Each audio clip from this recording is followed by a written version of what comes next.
Hello, in this video I'm gonna show you how you can perform the reset of your LeapFrog camera.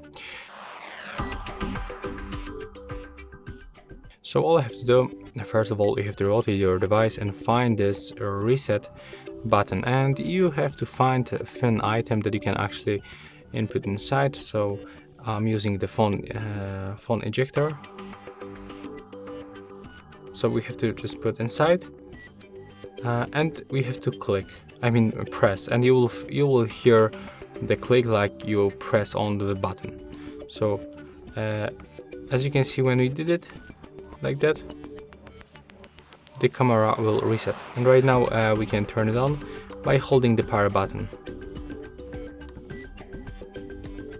And as you can see, that's how you can perform the reset. So if you have any issue with your camera, you can do this and it will just turns off and then turn on. That's the reset of this device. That's all for this video. Hope you like it.